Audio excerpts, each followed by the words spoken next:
و کسی که کارش را خودش نمیتونه انجام بده او را کمک بکنه، کسی را راهنمایی کنه به راه.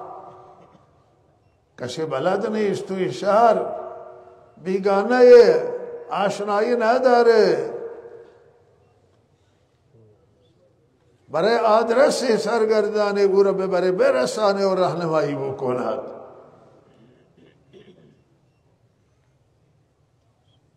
آدرسی میخواد آدرس بده و اگر هیچ جایی نداره جای کمک بکنه که به یک پناهگاهی این برسه. هرچی که میتوانه، هر اندازه که از دستش برمی آید برای یک انسان خدمت بکنه. و حتی برای انسان تنها نه، حتی حیوانات از منابع طبیعی و منابع ملی و از این مسائل دفاع بکنه که به نفع عموما، به خیر عموما، از منافع ملی دفاع بکنه، از منافع عمومی دفاع بکنه، از مشکلات مردم صحبت بکنه. و هر کسی قلمی داره که زبان الله داده که قلمه و هر کسی توانایی داره در حد توانایی در جهت خیر بکوشد، در جهت نفع رساندن بکوشه و تلاش بکنه. خیر الناس من ینفع الناس فرمودن، بهترین مردم اونه که نفع برسانه به مردم، خیر برسانه به جامعه، کمک بکنه مردم. یکی با مال میتوانه، یکی با زبان میتوانه، یکی علم و تخصص داره میتوانه. و هر کسی، هر انسان در فکر منافع عموم باشه، در فکر منافع مردم باشه، در فکر منافع جامعه باشد، در فکر منافع کل باشه، در فکر منافع ضعفا باشه، رسیدگی به ضعفا. خانواده هایی که سرپرست را از دست دادن، خانواده هایی که سرپرستشون زندانن، خانواده هایی که گرفتار مریضی هن، سرپرستشون مریضه، نیاز دارن. ولهذا این همه در جهت رضامندی الله، خوشنودی پروردگار. طلب نکنیم چیزی را جز رضامندی الله. و این سروران گرامی بندگی پروردگاره و این شکر الله تعالی و این چیزیست که حیاتی و مهمه. رمضان و روزه یکی از این عبادتهای مهمه که ارکان دین قرار گرفته، در همه ادیان بوده و در دین اسلام رمضان شریف خیلی حیاتی و مهمه. این 4 تا رکن مهم و در واقع 5 تا هستند: شهادت به توحید وحدانیت الله و رسالت حضرت رسول صلی الله علیه وسلم و گواهی به توحید پروردگار و نماز و روزه است و زکات. هر یک از این حیاتیان، هر یک از این مهمان، هر یک تاثیر گذارن. رضایت الله تعالی را اگر جستجو میکنیم در این چار چیز پابند باشه و اگر این را پابندی کردیم، امید است که کل دین توی زندگی ما بیاید و عمل بر دین آسان بشه و حرکت در مسیر دین برای ما سهل باشه و آسان باشد. ولهذا این نماز عبادت بدنی، روزه بدنیه و زکات عبادت مالی است و حج هم عبادت جانی و هم عبادت مالی است، مرکب از جان و ماله. الله به من شما توفیق عنایت. روزه از عبادت های تاثیر گذار و بسیار مهمه در جهت تزکیه انسان، در جهت اصلاح انسان، در جهت ساختن انسان. انسان هم میسازه، نفس را آدم میکنه، نفس را تربیت میکنه. بر نفس خیلی سخت روزه. و عزیزان اگر همت باشه آسان است، همت باشه روزه چیزی نیست.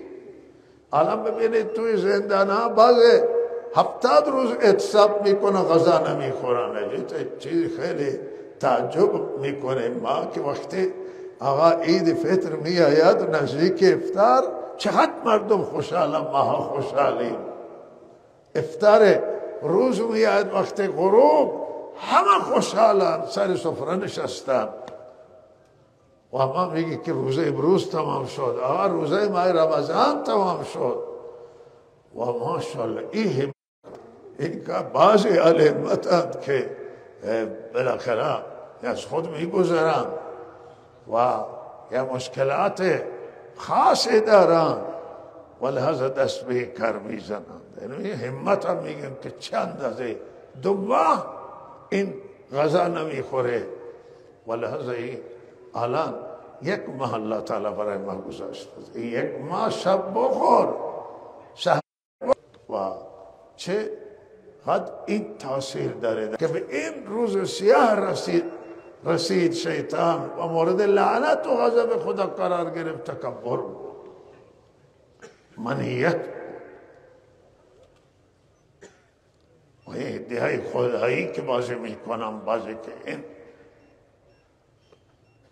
توی لباسشون نمی گنجن، خیلی خود را بزرگ میدانند و دیگران تحقیر میکنند.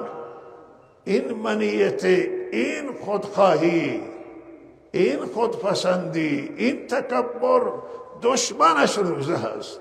روزه میزنه تکبر را، روزه میزنه، اصلاح میکنه بخل را، که بخل یکی دیگه از دشمنان الله. دشمن الله تکبره، دشمن الله بخله. آدم بخیل الله سخیه، متکبر و خودخواه و گردنکش.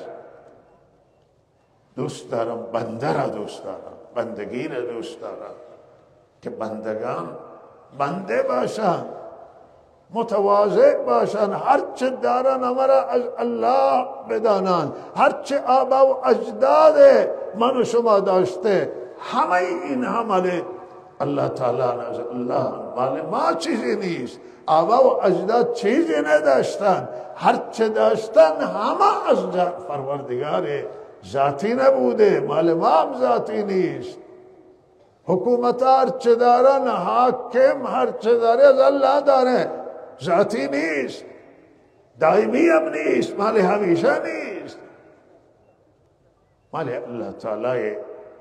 و بندگی اینه که شکر این نعمت بجا بیاورد. الله تعالی در ساختن جامعه تاثیر حیاتی داره، در ساختن انسان تاثیر حیاتی داره. نماز، زکات، حج و تمام واجبات شرعی و دینی، همه آنچه که الله تعالی ما را به آن توصیه کرده تاثیر دارد در ساختن جامعه، به نفع جامعه، به نفع انسانیت، به خیر انسان. اگر باب اخلاقان، اگر از باب عمل کردن، اگر از باب اعتقادن، همه و همه برای ساختن این موجوده. و وقتی که این موجود ساخته میشه، انسان میشه بهشتی، این میشه مال جنت فردوس. و اگر انسان اگر دلش پر از بخل باشه، بخیل باشه از مالش، هیچ کسی خیر نبیند. و اگر انسان تنگ نظر باشه، کوتاه‌بین باشه، خودش را تنها ببینه، دیگران نبینه، لحظه این انسان مستحق عذاب میشه، مستحق عذاب میشه و انسان میشه جهنمی، روی زمین میگرده و مال جهنمه. الله از او متنفره، از او بیزاره، از او ناراضه، از او انسان. و انسانی که در حق دیگران ظلم بکنه، ظلم را نسبت به دیگران روا می‌داره، اون انسانی که نمیفهمه هیچی. اینها وقتی که توی جهنم میرم میفهمم. اما یک انسانی که او ساخته میشه، ظرفیت پیدا میکنه، توسعه حاصل میکنه، انسان شایستگی پیدا میکنه، وجودش مایه رحمت میشه برای خلق، او محبت میکنه با بندگان الله، با خلق خدا، و حرف اونها را میشنود، نیاز و مشکل اونها را میبینه، دل میسوزه برای بندگان، گریه میکنه برای گرفتاران، به حال گرفتاران گریه میکنه، کسانی که گرفتاران،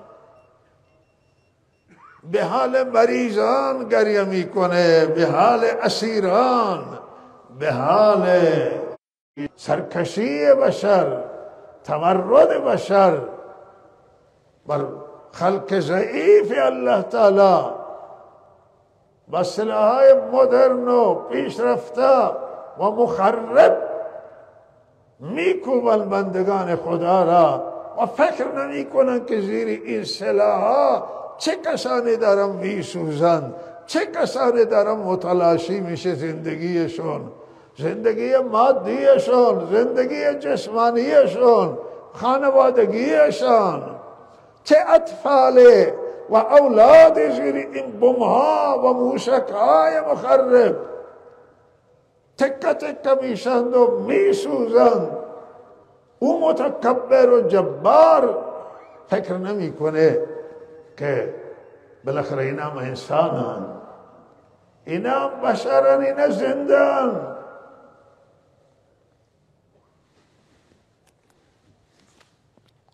انسانیت کجاست؟ کجا رفته انسانیت که در این ماه رحمت و رمضان در بسیاری از سرزمین ها موشک و بم و مثل باران میریزه، قنفاره و مواد آتشین بر سر مردم میریزن. انسانیتشون کجایه؟ شما ارتش دارید، شما قدرت دارید، ولی انسانیت باید داشته باشیم. همه بشر و انسان به انسانیت فکر کنه، و حتی انسان نه، حیوانات نه، منابع و بکنه، جنگلات ها نباید کسی بسوزه، و تا برسه به این انسان که ارزشمندترین موجوده و نزد خدای عزوجل مورد توجهه. بله عزیزان، برای حوزه علمی گوشت امروز جمع‌آوریه که یکی از مدارس بسیار خوب و خوشنامه و بهترین خدمت را عرضه کرده در گذشته و حالا هم الحمدلله توی همون مسیر خدمت به دین و علم داره کار میکنه. دوستان تشریف آوردند امروز اینجا مهمانند و انشاءالله دست بالا بگیرید و کمک جمع‌آوری بکنه برای مدرسه. اوکراینی من کار ندارم که اینا چه اعتقادی دارن، ولی چرا قدرت ها سلاحایشون را بر مردم بی‌دفاع اوکراین منفجر بکنن و زندگی اونها را تارمار بکنن. در انسانیت اگر یک قدرت با هم منازعه دارن خودشون بدانن با هم درگیر بشه. این ملت ها را بدبختا اینا چه کردن؟ و الله تعالی همه را هدایت کنه. لہذا عزیزان مهم است که انسان به جایگاه انسانیت برسه، توسعه حاصل کنه، صفت سخاوتمندی، صفت گذشت، صفت ترحم، صبر، توکل و اعتماد بر الله تعالی. وقتی صفاتهای زیبا که در برنامه الله تعالی، در برنامه شریعت، در برنامه ادیان بودند و در دین اسلام، این صفات وقت در انسان می آید انسان وجودش رحمت میشه، سرمایه ملی میشه انسان، به نفع همه جهانیان فکر میکنه، انسان میشه. مسلمان واقعی، مسلمان نه، مسلمان واقعی، مسلمان نما نه. مسلمان نما خیلی هست توی زمین، اما مهمی که مسلمان واقعی باشه، واقعا دین در وجود او تاثیر کرده باشه، وجودش رحمت بشه. این مهمه. وقتی که ما این حکومت ها، حاکم های ایران زندگیشون میبینیم که انسان های وارسته بودن، چه اندازه وجودشون مایه رحمت بود و خلق از وجودشون در آسایش بود، خلق از وجودشون راحت بود.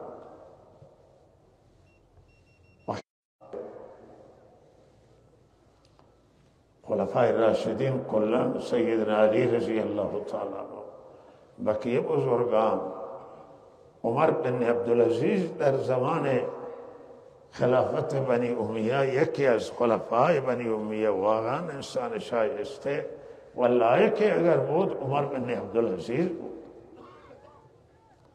و اینها وجودشون چقدر رحمت بود برای بندگان خدا و چقدر خلق در آسایش بودن، در راحت بودن. وجود مسعود رحمت للعالمین، امام المرسلین، امام النبیین، وجودشون چند از رحمت برای خلق خدا بود و او با مردم سر زمین می نشست، سر حسیر نشست و گرسنگی کشید که دیگر که گرسنگی بکشید تا حال گرسنگان میدانیم که نمیتوانند بخورند بنوشند، حال تندستان بدانیم. و سیدنا عمر رضی الله تعالی عنه که لباسش پیوند داشت و چندین پیوند حساب کردن در لباسش بود. وقتی که سر منبر آنحضرت بالا رفت که خطبه بدهد، روزی که تاخیر کرد در نماز جمعه، گفت که شما تاخیر کردید امروز در نماز. گفت که من لباسم را شستم و این لباس من دیر خشک شده، لباس تر بوده و دیگر لباس اضافه نداشتم که به تن بکنم. و کسی که حاکمی باشه، حکومت به این گستردگی داشته باشه و به این صورت زندگی بکنه. و وقتی که شبها می رفتن سیدنا عمر رضی الله تعالی عنه توی شهر مدینه دور می زدن و حاکمان خود را، والیان و استانداران دستور دادن که مردم رو مورد تفقد قرار بدن، بین خود و بین مردم حجاب داشته نباشه، حجاب از مردم برداره، در خدمت مردم باشند. حاکم زیباست که در خدمت مردم باشه، در مردم و مردم بیچاره و مردم گرفتار باشه، به منافع ملی فکر بکنه. مهم است این نکته، منافع ملی یعنی منافع کل ملت و همه ملته. مهمه که حکومت های دنیا به منافع ملی تمرکز بکنن، به منافع ملت خود اول، بعد به منافع ملت های دیگر، ملت های ضعیف دیگر، ملت های گرفتار دیگر. اول منافع ملت، چون هر حاکم نمایندگی ملت خودش را داره. ملت های گوناگون برای خودشون حکومت های جداگانه دارن، ولهذا به منافع مجموع و کل فکر کنه، به آسایش اونها، به راحت اونها. درد ملت بشنود، صدای ملت گوش کنه، در کنار ملت باشه. این را ذاتی خودش، حکومت را هیچ کسی ذاتی خودش ندانه، حق خودش ندانه. این مال مردمه و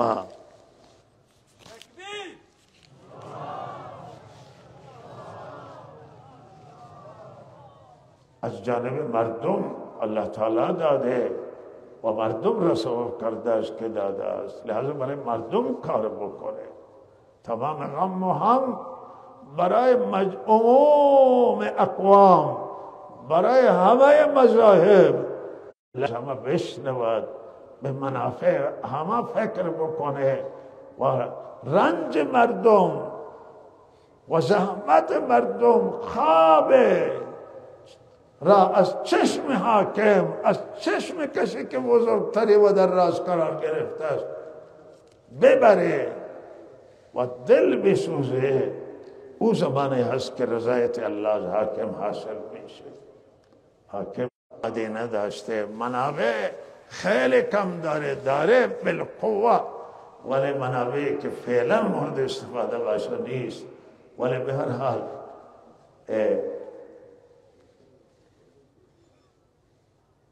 حکومت فعلیشون با یک سری موفقیت های را داشته در جهت مبارزه با فساد. فساد در هر ملک باشه، ملک تباه میکنه و میگذاره. و مبارزه کردن با فساد امروز یک واقعیت هست، واقعیت ها را باید گفت. فساد از ریشهش کنده شده، ریشهش سوخته شده در افغانستان. و فساد نیست، سوء استفاده مالی نیست، تعیین ساعت نیست، آینده به دست الله است. و دوم ناامنی. دوتا مغوله که خیلی آزاردهنده بودند افغانستان، حالا 60-70 ساله که امنیت ندیده. سال اخیر بالاخره ماشاءالله و پول افغانستان داره ارزشش بالا میره، نعمت هست.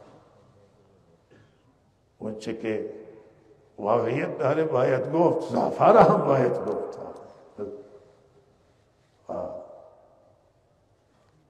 هم ضعف و هم قوت. این خیلی به ارزشه که پول یک کشوری که ثروتی نداشته، سرمایه نداره و منابع نداره و پولش ارزش پیدا بکنه. یک افغانیش بشه 800,000 تومان. 800,000 تومان. جان 800 تومن درسته 800,000 نه 800 تومن بله معذرت بله یک افغانی میشه 800 تومن بالاخره و روزی بود که تومن خیلی ارزشش بالاتر از افغانی بود و مدیران ما چه کار میکنن مدیران کشور ما یک کشور فقیره حداقل بانک مرکزی ما ایران بره با بانک مرکزی افغانستان تماس بگیره که شما چه کار کردید چه اشکالی داره که ما بالاخره از کشوری که همجوار ما است و بریم اونها را سوال بکنیم که شما راهنمایی کنید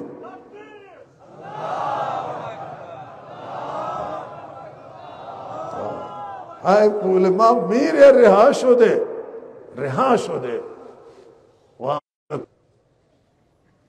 لحظه این میطلبد مسئولان امر را که به منافع ملی تمرکز کنند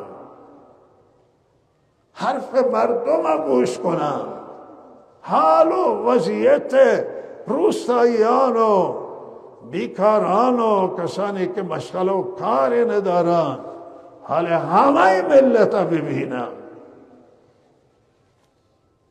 گریه ملت بشنون صدای ملت و تمرکز کنن بر منافع ملی و منافع ایران و پایین بیایم به کنار مردم بشینم در خدمت مردم باشم و این حیاتی این نجات و این مهم هست و الله تعالی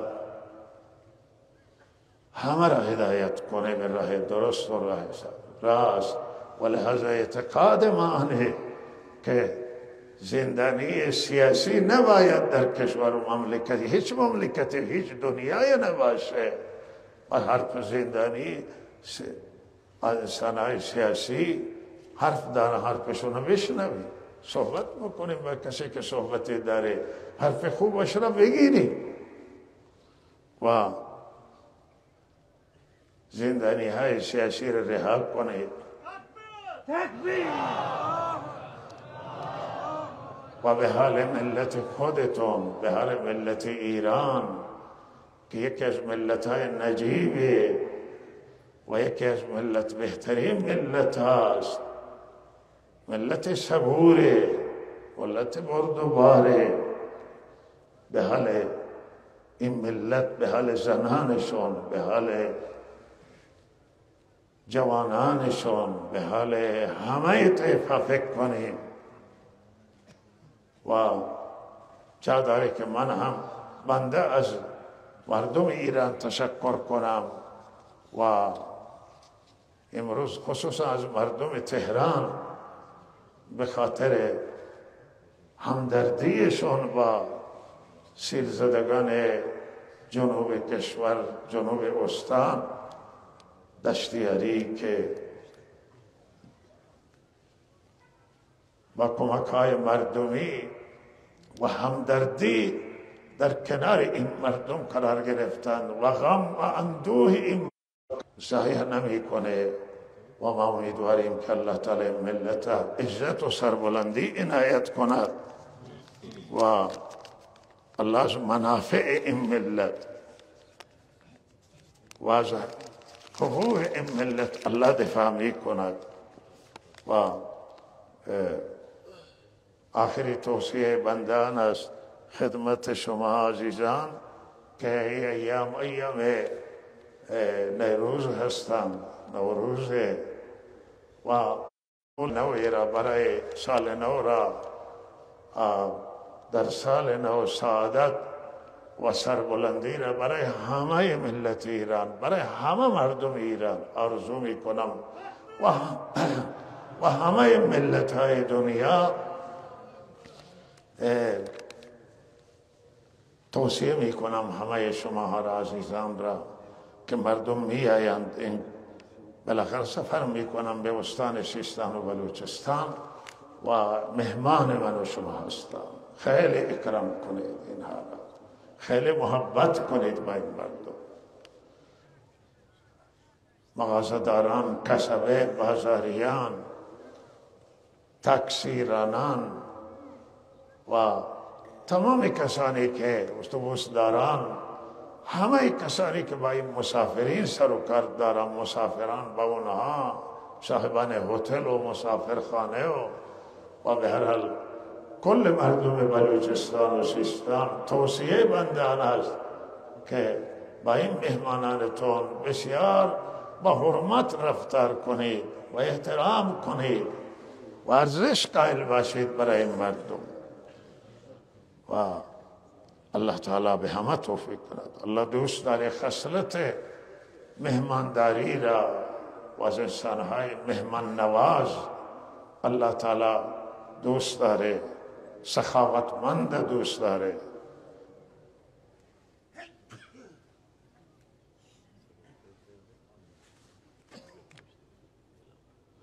بله بله وخیم بله مقدار فطریه. بله اینجا فطریه را نوشتن و با توجه به این که واز جو 72,000 تومان و از گندم 50 هر یک جنس قیمت ارزانتری قیمت مال گندم هست و جوه که زیر 100 تومانه و بقیه 300 تومن خرمایه و از کشمش که در حدیث ما آمده 670 یعنی نزدیک به 700 زیر 700 تومانه و شما هر کدوم بدید صدقه فطر شما ادا میشه. ولی این گندم و جو مال همه فقرا و همه طلاب و همه بیوه ها و بالاخره کارگرانه که درآمد ندارن. مال شما کسب کشمش بدید، شما خرما را بدید 300 بدید، 372 هزار نوشته خرما را و کشمش 600 و 700. هر مساکین و مدارس دینی هست. بله و این روزها برای غزه خیلی دعا کنید و فلسطین که این جنگ به پایان برسه و این آتش که فعلا سر اونها بعضی الله آتش و جنگ را برداره و الله تعالی در این منطقه آرامش بیاره و سرزمینه اشغالی را به فلسطینیان که حق فلسطینی است برگردانه و فلسطینیان را به استقلال برسانه و فلسطین فراموش نفرمایید و همه مظلومان دنیا را برای همه باید دعا کرد و صلی الله علی سیدنا محمد و آله و صحبه اجمعین.